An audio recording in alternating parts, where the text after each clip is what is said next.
Hey, what's going on, ya bros of YouTube? And today we are going to be going again over every single tracer pack that has come out thus far, including the brand new purple tracer pack, which is really awesome, and I can't wait to review with you guys. But of course, we want to go ahead and revisit our old tracer weapons, and of course see the new orange and purple ones as well. And I'm really excited to get this video underway, so let's go ahead and get right into it.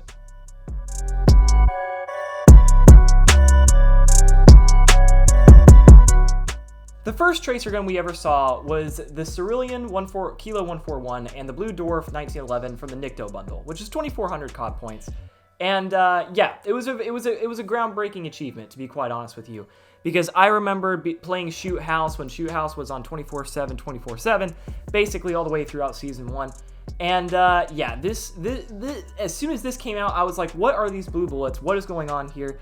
And then I figured out that it is blue bullets from the NIKTO bundle, and I was super excited. I was so on board with it. It was my first purchase in the COD store, and it got me hooked.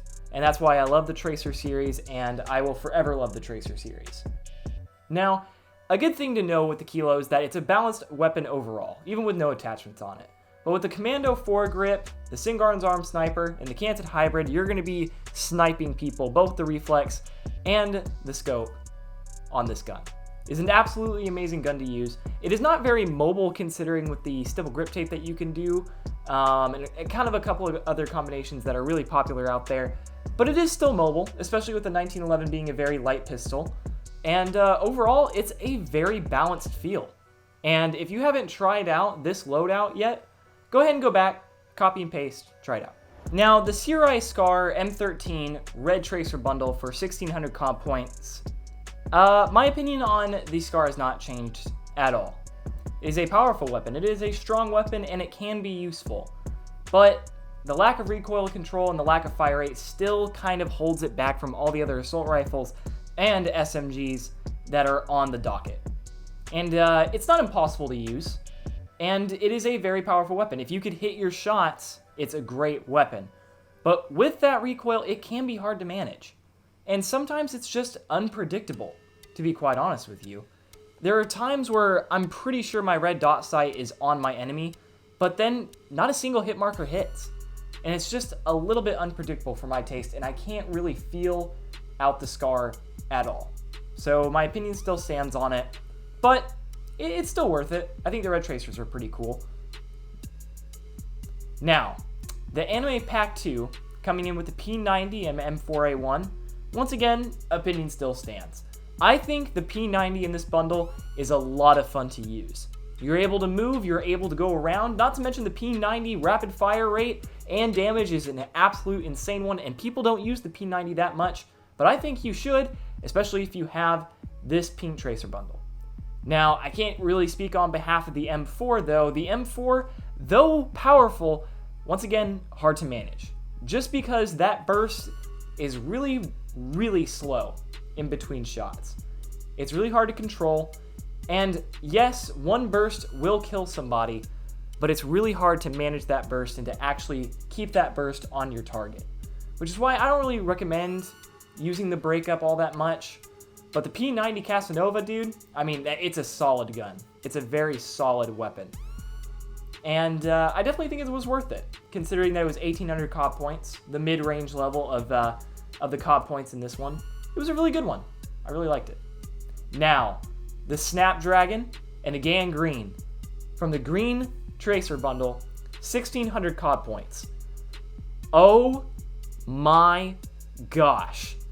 I cannot, like, my opinion on this one hasn't changed either, but it's a good opinion, has never changed ever. People need to use the Ram 7 more often. I'm telling you guys, this is the weapon to use, especially with this class loadout. The reason why they call it the Snapdragon is because if you're not looking at the footage right now, it snaps on people. It's insane. The accuracy is great, the damage is great, the fire rate is great. Why don't people use this gun? The better question is, why don't people use this gun as an SMG? Because this is like an SMG assault rifle hybrid. It's absolutely insane. The mobility is completely up there. It's like a great balance, and it's so good. And that's why I put it on #1 in my last video. And I think it still takes the cake, considering the other two that have came out. But just the sole reason is that it's able to handle everything. If you need to hold down a position and get some long range kills, guess what? It can do that. But if you want to rush into their spawn, cause some havoc, guess what? It can do that too.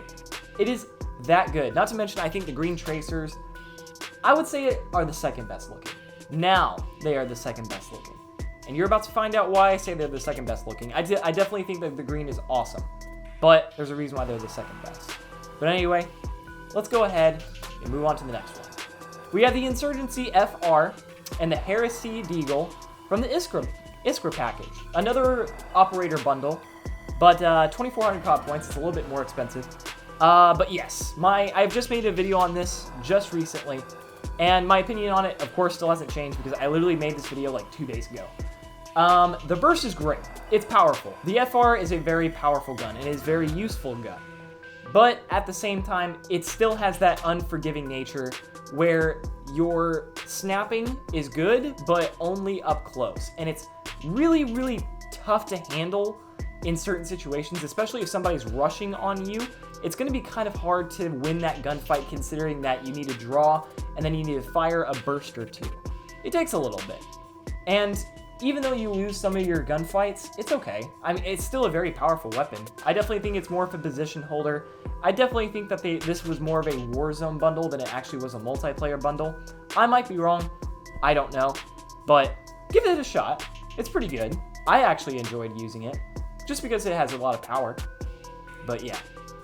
Now, of course, we have the Prototype Alpha and the Prototype Omega, which is the new purple tracer pack, 1,600 COD points, a double primary tracer pack. And oh my gosh, the purple looks so good.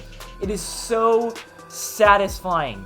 It takes me back to like the Call of Duty Black Ops 2 days when you were able to pack-a-punch your weapon. Like, it reminds me of a purple pack-a-punched gun, and it is so much fun to use. And I think this is the brand new number 2. Just for the sole reason that the Grau is able to handle those long-range fights, and the MP7 is just a melter at those point-blank to medium-range fights. It is so good. It's a little bit overpowered. And to be quite honest with you guys, it is a great bundle. If you guys have not tried out the Tracer bundle yet, go ahead and get this one, guys. This one is a lot of fun to use. You guys will definitely get hooked. The purple tracers just look amazing. The guns feel amazing. But once again, with the cancer hider on the ground, don't exactly agree because it's kind of distracting in my personal opinion because I'm mainly going to be using that red dot sight instead of the hybrid. But yeah, you get the point. I just wanted to do a quick review on that. And that's pretty much it for this video. I'll see you guys in the next one. If you guys want me to rank them, I will. But as far as this video goes, that's pretty much it. Later.